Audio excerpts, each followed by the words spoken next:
चर्चा और बातचीत का दौर तो जारी है और हम विधानसभा चुनाव में जो फैसले आ रहे हैं उसको लेकर के समझने की कोशिश कर रहे हैं कि आखिरकार कौन सा फैक्टर काम किया है, कौन सा फैक्टर काम नहीं किया है, कहां कमी रह गई कि आम आदमी पार्टी जो है 31 सीटों के साथ जो है रुक गई है और कहीं ना कहीं 39 सीटों पर बीजेपी बाजी मारती हुई दिखाई दे रही है। लेकिन अभी भी आपको हम ये बता दें कि रुझान जो है वो चल रहे हैं, उस हिसाब से हम बढ़त और घटत जो है वो आपको बता रहे हैं। लेकिन रुझानों के बाद ये सब कुछ नतीजे में तब्दील होगा। लेकिन इन सब के बीच में एग्जिट पोल जब आता है तो उस पर सवाल भी कई सारे खड़े होते हैं कि कितना एग्जिट पोल जो है वो सही रहा नहीं रहा। तो आपको हम बता दें कि इंडिया डेली के तरफ से एआई के जरिए, यानी कि हमने किसी के साथ सर्वे नहीं किया था, हमने किसी से जाकर के बातचीत नहीं की थी, जानने की कोशिश नहीं की थी, उससे कहीं ना कहीं यानी कि एआई एक टेक्नोलॉजी को यहां पर माध्यम बनाया था। उस टेक्नोलॉजी के जरिए जो है हम वो एग्जिट पोल आप लोग सबके सामने लेकर के आए थे और एग्जिट पोल में जो आंकड़े दिखाए गए थे वो बहुत ही सटीक बैठे हैं।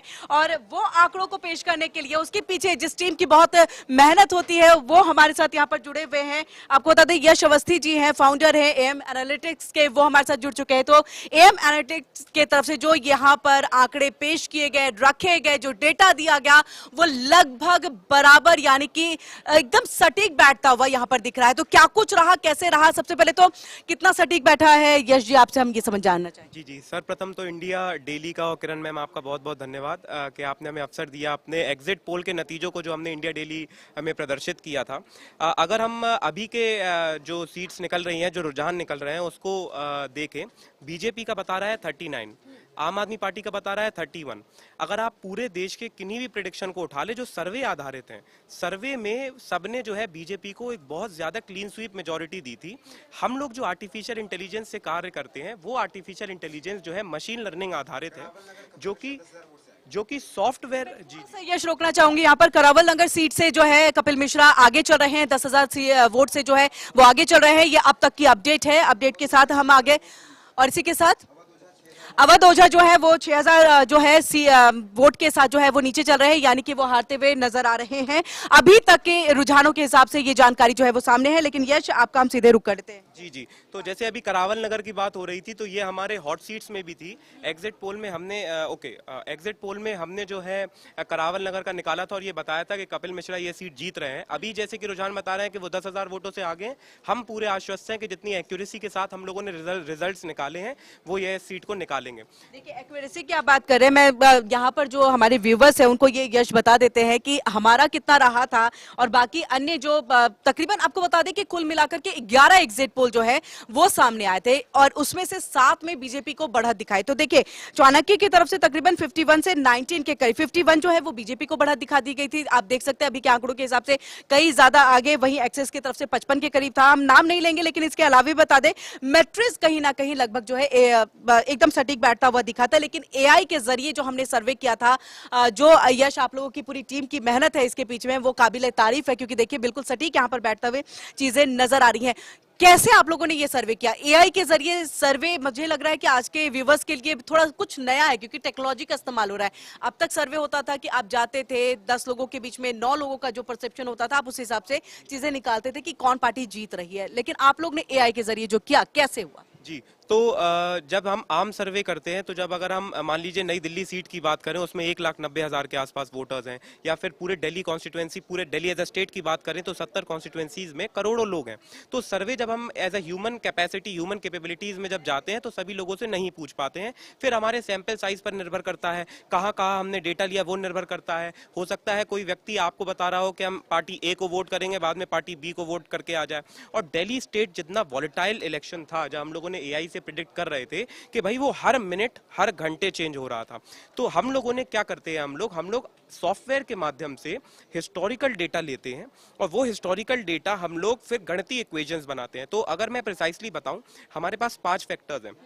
अगर हमारे पास 5 फैक्टर्स हैं तो हम जब इक्वेशंस बनाएंगे तो वो बनेगी 120 equations. 120 equations mathematically human capacity से अगर मैं सॉल्व करने बैठूं तो मुझे शायद 1 घंटे लग जाए।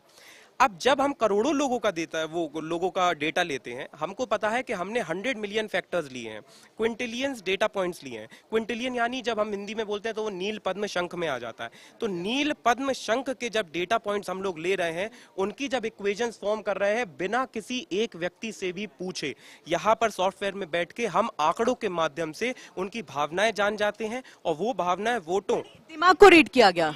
करेक्ट करेक्ट, और वो भावनाएं, इमोशंस उनके वोटों और सीटों पर कितने रूपांतरित हो रहे हैं, ये सॉफ्टवेयर हमको बताता है। और इतना प्रिसाइसली चेंज होता है, जैसे हम लोगों ने बताया था कि 33 से 43 अगर आम आदमी पार्टी बैठती है, जिसका मीडियन 34 है। अब सब लोग कहेंगे मीडियन तो होता है औसत, तो उस हिसाब से अगर देखा जाए तो 33 से 43 का 37-38 के आसपास बैठना चाहिए। तो फिर आप 34 कैसे कह रहे हैं? तो आर्टिफिशियल इंटेलिजेंस के जो हम लोग के नेटवर्क्स हैं, वो नेटवर्क्स इतने कॉम्प्लेक्स होते हैं कि उसमें मीडियन आता है कहाँ पे सबसे ज्यादा संभावना है, पॉसिबिलिटी है। तो आम आदमी पार्टी की इस रेंज में संभावना बैठी थी 34 सीट्स पर, और बीजेपी की बैठी थी 27 से 37 की रेंज में 36 पर।